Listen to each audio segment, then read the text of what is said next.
और आइए आपको सीधे गांधीनगर लिए चलते हैं, जहां पर बीजेपी एक प्रेस कॉन्फ्रेंस वहां पर कर रही है।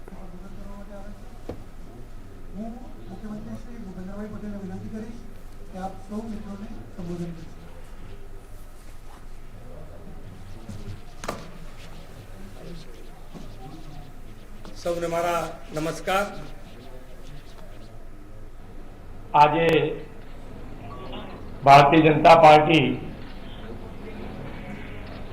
ધારાસભ્યોની બેઠકમાં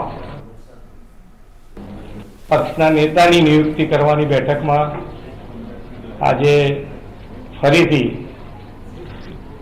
ભૂપેન્દ્રભાઈ પટેલ એટલે કે મારી વરણી થઈ છે એ જવાબદારી નિભાવવા માટેની આપ સૌ સાથે મળી અને નિભાવીશું। આ વખતે માનનીય નરેન્દ્રભાઈના નેતૃત્વને અને ભારતીય જનતા પાર્ટીના ભરોસાને ગુજરાતે ફરીથી માનનીય નરેન્દ્રભાઈની જે વિકાસની રાજનીતિ છે એની ઉપર ગુજરાતની જનતાએ ફરી લગાડી છે અને જે માનનીય નરેન્દ્રભાઈની સંકલ્પ છે કે ગુજરાતને વિકસિત જે દેશો છે એની હરોળમાં લઈ જવું છે, એ હરોળમાં લઈ જવા માટેનો પ્રયત્ન દરેક ધારાસભ્ય, અમારા સંગઠનના પ્રમુખ શ્રી આર પાટીલજીથી માંડીને બધા સાથે રહી એટલે સરકાર અને સંગઠન સાથે રહી અને માનનીય નરેન્દ્રભાઈ અને અમિતભાઈના માર્ગદર્શનમાં ગુજરાતમાં ફરીથી ભારતીય જનતા પાર્ટી ખૂબ કામ કરશે।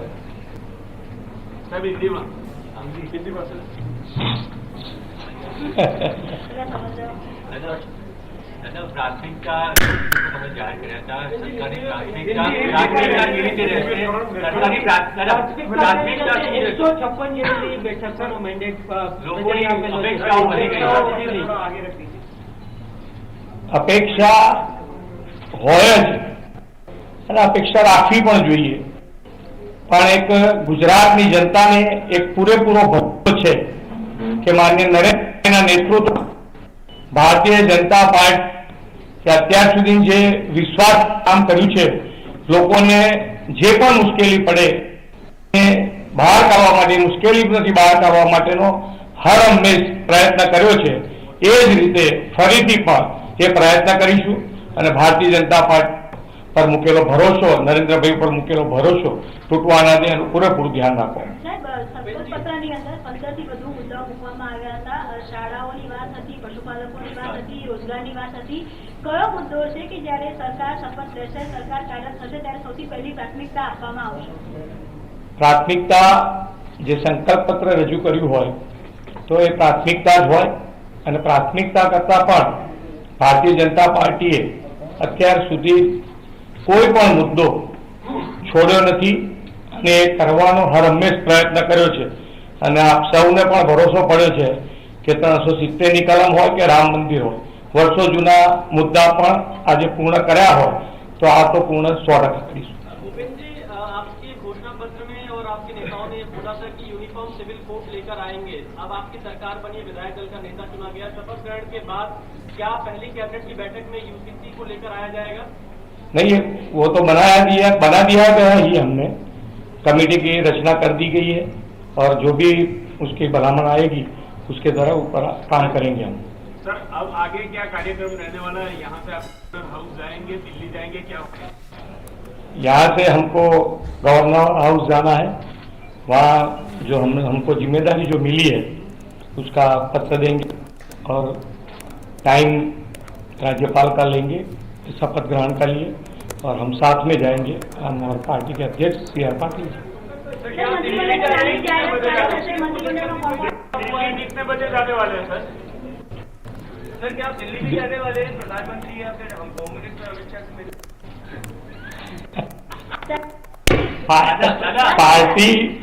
पार्टी का जो भी निर्णय होगा वो आपके सामने रखेंगे और रखते आए भी हैं। थोड़ा धैर्य रखिए, टाइम पर सब होता है तो अच्छा रहता है, हमें भी और आपके लिए भी। દાદા 156 ધારાસભ્યો ચૂંટાઈને આવ્યા છે ત્યારે મંત્રીમંડળ કેવા પ્રકારનું મંત્રીમંડળ હશે? 5 વર્ષ સરકાર છે, ગઈ વખત 1 વર્ષની સરકાર હતી. એ તો આપણને લાગે છે કે 1 વર્ષની સરકાર હતી, અમે તો 27 વર્ષની સરકાર સમજીને જ કામ કર્યું છે અને હજુ પણ બીજા 5 વર્ષ ભારતીય જનતા પાર્ટીને મળ્યા છે અને એ કામ અમે જે વિશ્વાસ જનતાએ મૂક્યો છે અને નરેન્દ્રભાઈ ઉપર, અમિતભાઈ ઉપર, સી આર પાટીલજી ઉપર, નડ્ડાજી ઉપર, એ બધાનો વિશ્વાસ અમે કાયમ રાખીશું અને આગળ વધીશું.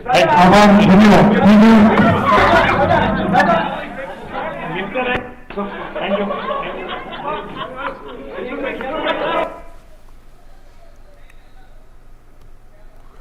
तो भूपेंद्र पटेल को आप सुन रहे थे। उन्होंने जानकारी दी कि वहां पर विधायक दल की बैठक हुई है और भूपेंद्र पटेल को विधायक दल का नेता चुना गया है। उन्होंने कहा कि गुजरात के लोगों ने प्रधानमंत्री मोदी की विकास की जो राजनीति है उस पर मुहर लगाई है और इसके लिए उन्होंने गुजरात के लोगों का धन्यवाद भी दिया है। और साथ ही साथ उन्होंने कहा कि अब इसके बाद वो गवर्नर हाउस जाएंगे और वहां पर जाकर सरकार बनाने का दावा पेश करेंगे। और एक सवाल उनको यूनिफॉर्म सिविल कोड को लेकर के सवाल पूछा गया था, तो उनका कहना था कि गुजरात में यूनिफॉर्म सिविल कोड को लेकर के कमेटी बना दी गई है। कमेटी की जो कुछ भी रिकमेंडेशन होगी उसके बाद फैसला लिया जाएगा। एक छोटा सा ब्रेक लेते हैं यहाँ पर। हस्तशिल्प कला को दिए हैं नए आयाम। शिल्प गुरु पुरस्कार से सम्मानित हस्तशिल्प कलाकार सुमन सोनथालिया। आर्ट एंड क्राफ्ट को रिवाइव करने के लिए उसका सरवाइव कराना, उसकी सस्टेनेबिलिटी बहुत जरूरी होती है। मैं हर आर्ट में वैल्यू एडिशन करती हूँ। तो बड़े मेट्रो सिटी में इस आर्ट को लाने के लिए इसको मैंने रोजमर्रा की लाइफ के रंग देने शुरू किए। अपने काम के माध्यम से दुनिया को बताना चाहती थी कि एक आदमी से बहुत बेहतर एक औरत कर सकती है अगर वो करना चाहे और ठान ले।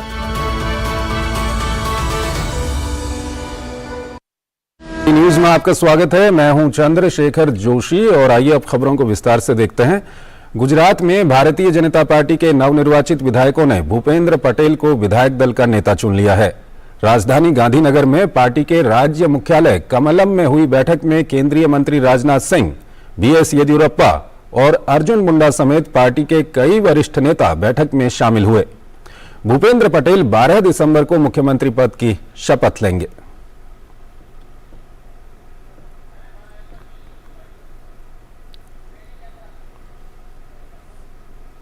गुजरात के गृह मंत्री हर्ष सांघवी ने गुजरात विधानसभा चुनाव में भाजपा की जीत पर राज्य की जनता को धन्यवाद किया।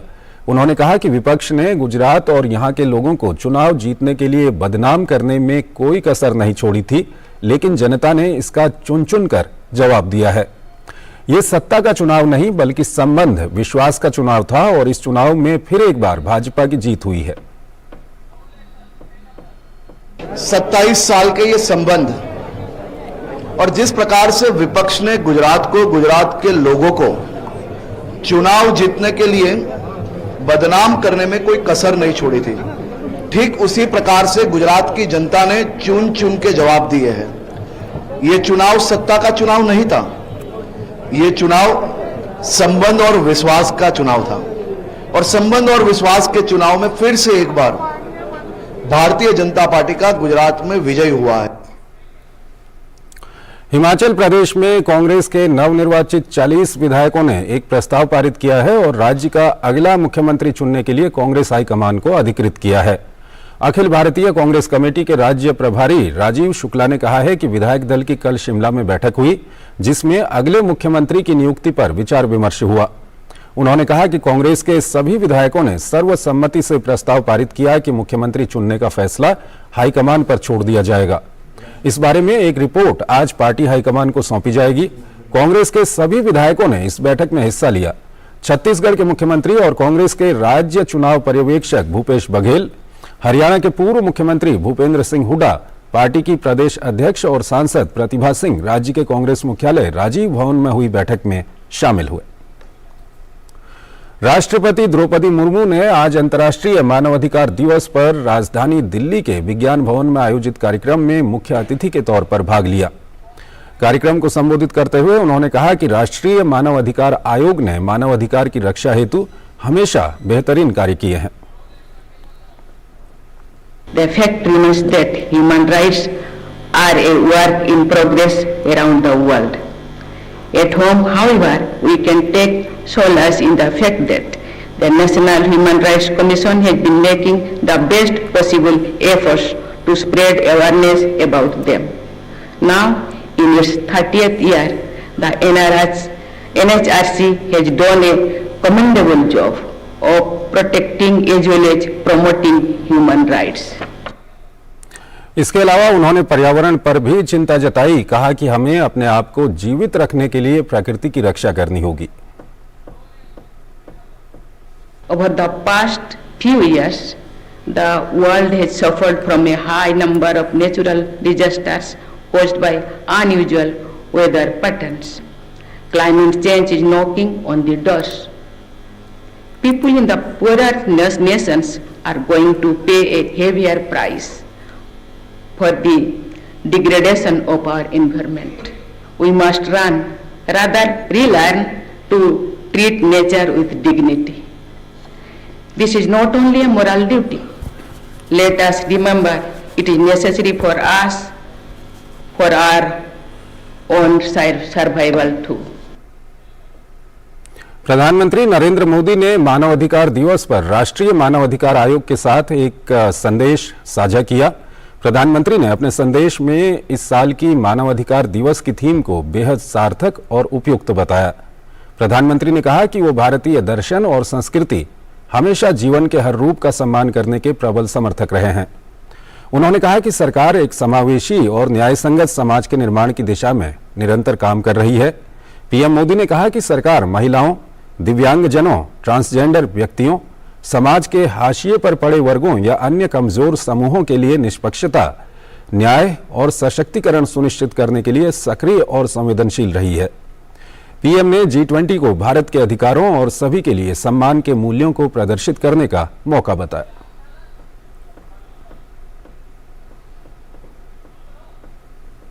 केंद्रीय महिला एवं बाल विकास मंत्री स्मृति ईरानी ने 2012 के पोक्सो अधिनियम पर राष्ट्रीय परामर्श के उद्घाटन सत्र को संबोधित किया।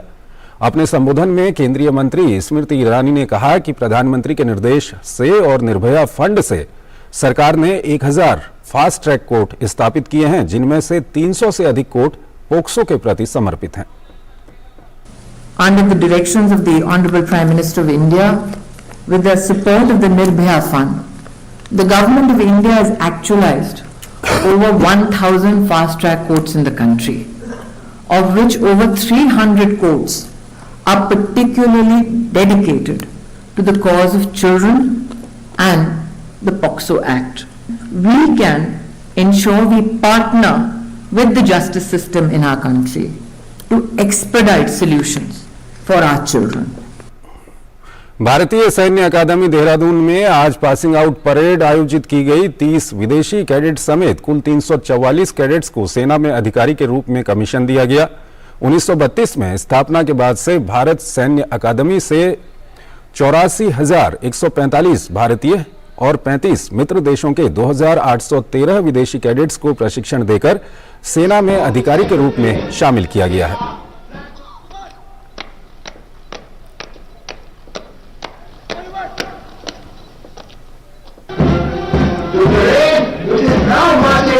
Inspection line is being led by Academy Cadet Captain Ramji Krishna.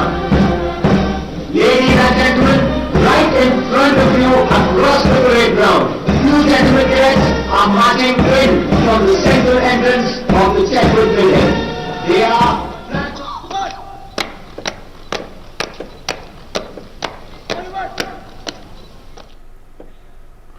वहीं बिहार के गया स्थित अधिकारी प्रशिक्षण अकादमी में आज 22वीं पासिंग आउट परेड का आयोजन किया गया। आज देश को गया ओटीए से 69 नए सैन्य अफसर मिलेंगे।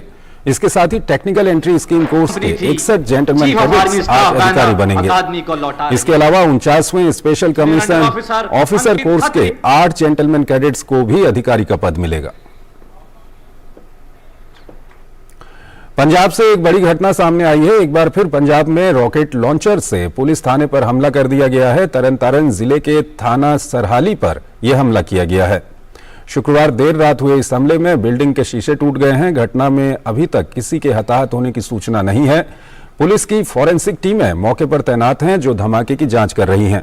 इस अटैक के बाद पुलिस ने पूरे इलाके को सील कर दिया है। गौरतलब है कि ये वही जगह है जहां पर कुख्यात गैंगस्टर हरविंदर सिंह उर्फ रिंदा का पैतृक घर है। मोहाली में पंजाब इंटेलिजेंस के कार्यालय में जिस तरह से हमला हुआ था, ये ठीक वैसा ही हमला है। पंजाब के डीजीपी गौरव यादव ने कहा कि इस वर्ष करीब 200 ड्रोन क्रॉसिंग हो चुकी है। पिछले 1 महीने में कई ड्रोन को रोका गया, हेरोइन और हथियार भी जब्त किए गए। उन्होंने कहा दुश्मन देश बौखलाया हुआ है और ध्यान भटकाने के लिए रात में कायरतापूर्ण हमला कर रहा है। ਹੁਣ तक जी प्रिलिमिनरी इन्वेस्टिगेशन तो सामने आया है कि कल रात तकरीबन 11:22-23 ते जड़ा हाईवे तो एक ग्रेनेड फायर किया गया यूजिंग आरपीजी ਜਿਹੜਾ पुलिस स्टेशन सरहाली ਦੇ सुविधा सेंटर ਤੇ तो इस दे रिगार्डिंग असी FIR UAPA ਦੀ दर्ज कर ली है। साडी फोरेंसिक टीम मौके ते आ गई है, आर्मी ਦੀ भी स्क्वाड ਇੱਥੇ आ चुकी है। इस साल 200 ਤੋਂ ਵੱਧ ड्रोन क्रॉसिंग ਹੋਈਆਂ है। पिछले 1 महीने ਦੇ अंदर असी बहुत सारे ड्रोन फड़े हैं, हेरोइन फड़ी है, असला ਤੇ एक्सप्लोसिव्स फड़े हैं। सो इस करके सानू ये लगता है कि साडा दुश्मन देश रैकेट फील कर रहा है ਤੇ ਇਸ ਨੂੰ ਡਿਸਟਰੈਕਟ ਕਰਨ ਲਈ ਰਾਤ ਦੇ ਟਾਈਮ एक बुजदली का अटैक किया गया है। जितों तक SFJ के क्लेम का सवाल है, असी इसको इन्वेस्टिगेट करांगे। सो असी सारे एंगल्स, सारी थ्योरीज जिथे जिथे पाकिस्तान के जिहड़े ऑपरेटर्स है, हैंडलर्स है, वो जिहड़े एलिमेंट्स नाल इन टच है, भावें यूरोप बैठे हैं, भावें नॉर्थ अमेरिका बैठे हैं, असी उन्होंने लिंक्स नूं, उन्होंने इंडिया लिंक्स नूं इन्वेस्टिगेट कर रहे हैं सो दैट इस दे जिहड़े असल परपेट्रेटर्स है उन्होंने छेती तो छेती असी अरेस्ट करांगे। केंद्रीय मंत्री नितिन गडकरी और मध्य प्रदेश के मुख्यमंत्री शिवराज सिंह चौहान आज रीवा की मोहनिया टनल का लोकार्पण करेंगे। कार्यक्रम में 2443 करोड़ रुपए के कार्यों का भूमि पूजन एवं लोकार्पण होगा। इस टनल का काम 6 महीने पहले ही पूरा हो गया है। वहीं इसके बनने से रीवा और सीधी के मध्य 7 किलोमीटर की दूरी कम हो जाएगी। श्री नितिन गडकरी जी ने पूरे देश में राजमार्गों का जाल बिछाया है, साथ ही देश के दिल मध्य प्रदेश को भी कई महत्वपूर्ण सुरंग की कुल लंबाई 2280 मीटर है।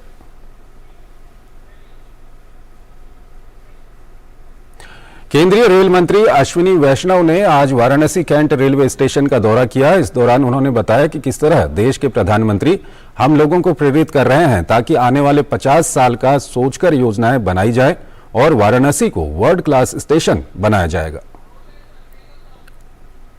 काशी और तमिलनाडु के बीच में जो बहुत पुराना एक लिंकेज है, वो लिंकेज एक बहुत सुदृढ़ रूप से उभर रहा है।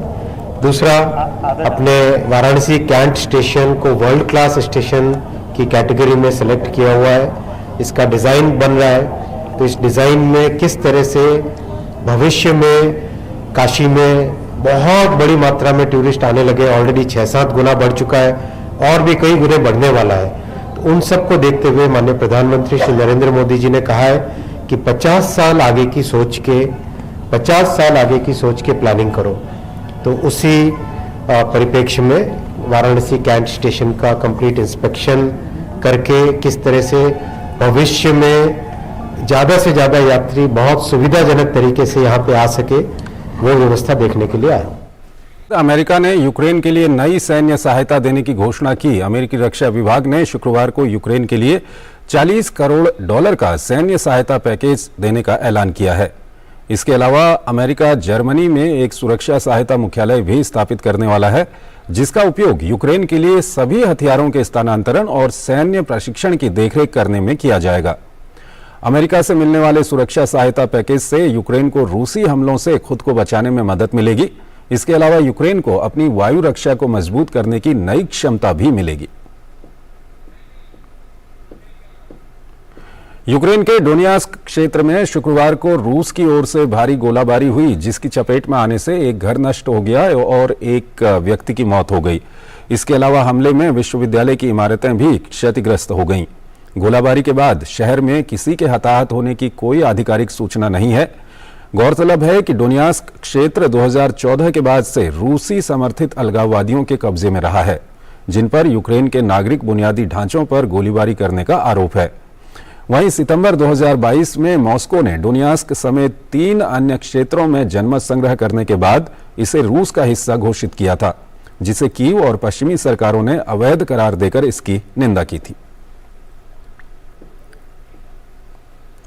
इस सब के बीच यूक्रेनी राष्ट्रपति वोलोदिमीर ज़ेलेंस्की ने शुक्रवार को कहा कि डोनबास के बखमुत, सोलेदार, मारिंका और क्रेमिना क्षेत्रों में अग्रिम पंक्ति की स्थिति बहुत कठिन बनी हुई है। उन्होंने कहा कि गोलाबारी के कारण इन क्षेत्रों को भारी नुकसान पहुंचा है। रूसी हमलों की वजह से यहां रहने के लिए कोई जगह नहीं बची है, लेकिन यूक्रेनी सेना रूस का मजबूती से मुकाबला कर रही है और रूस के हमलों का सामना कर रही है। 2 बार फुटबॉल विश्व कप का खिताब जीतने वाली अर्जेंटीना की टीम कतर में चल रहे फुटबॉल विश्व कप के सेमीफाइनल में पहुंच गई है। टीम ने शुक्रवार देर रात खेले गए मुकाबले में नीदरलैंड्स की टीम को पेनल्टी शूटआउट में जाकर 4-3 से शिकस्त दी। अर्जेंटीना की टीम अब सेमीफाइनल में ब्राजील को हराने वाले क्रोएशिया से भिड़ेगी। मैच में हुएल मोरिना ने अर्जेंटीना को 35वें मिनट में 1-0 की बढ़त दिला दी। लियोनेल मेसी के शानदार पास पर उन्होंने गोल किया। 73वें मिनट में मेसी ने पेनल्टी पर गोल किया। इसके बाद ऐसा लगा कि अर्जेंटीना की टीम आसानी से मैच जीत जाएगी। हालांकि ऐसा नहीं हुआ और नीदरलैंड्स ने आखिरी पलों में गोल दागकर स्कोर लाइन को 2-2 की बराबरी पर ला दिया, जिसके चलते बाद में मैच का फैसला पेनल्टी शूटआउट से किया गया। कतर में चल रहे फीफा विश्व कप में आज देर रात फ्रांस का सामना इंग्लैंड से होगा। यह मुकाबला अल बायत स्टेडियम में खेला जाएगा। इंग्लिश टीम अच्छे फॉर्म में नजर आ रही है और टीम ने इस बात को प्री क्वार्टर फाइनल में सेनेगल के खिलाफ साबित किया था। वहीं दूसरी ओर फ्रांस ने प्री क्वार्टर फाइनल में पोलैंड के खिलाफ जिस तरह का खेल दिखाया, उससे टीम के हौसले बुलंद हैं।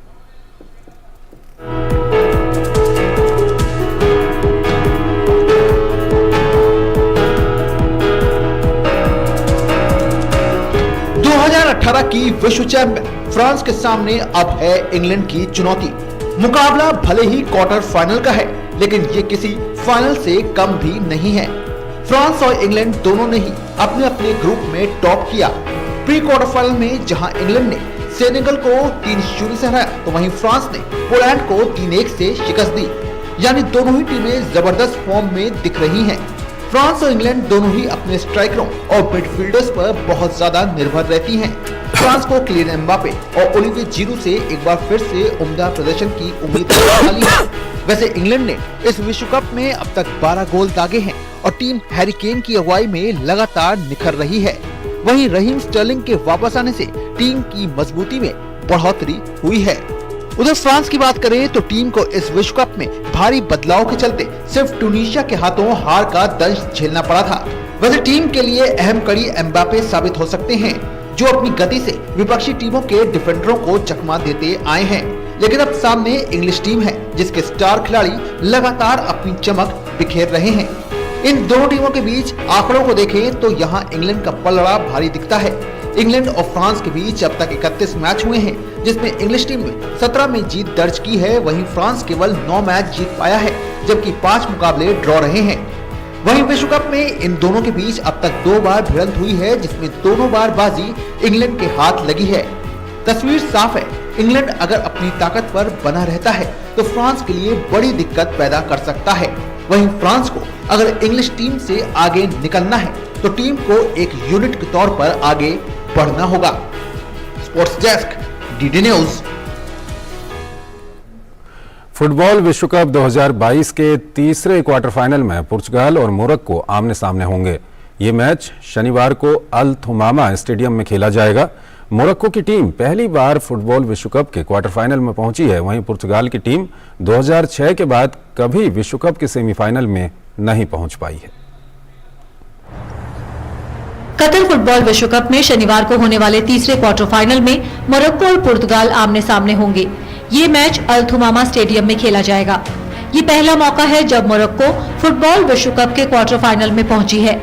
इससे पहले टीम का सर्वश्रेष्ठ प्रदर्शन 1986 में राउंड ऑफ 16 में पहुंचना था। मोरक्को ने प्री क्वार्टर फाइनल में स्पेन को पेनल्टी शूटआउट में मात देकर सबको चौंका दिया था। अब मोरक्को के पास पुर्तगाल के खिलाफ होने वाले मैच में जीत दर्ज कर एक कदम और आगे जाने का मौका है। मोरक्को की टीम स्पेन, बेल्जियम जैसे दिग्गजों को मात दे चुकी है और क्रोएशिया को ड्रॉ पर रोक चुकी है। ऐसे में कोई आश्चर्य नहीं होगा अगर मोरक्को पुर्तगाल को हराकर एक और उलटफेर कर दे। वहीं पुर्तगाल ने अंतिम 16 के मैच में स्विट्जरलैंड को 6-1 से हराया था।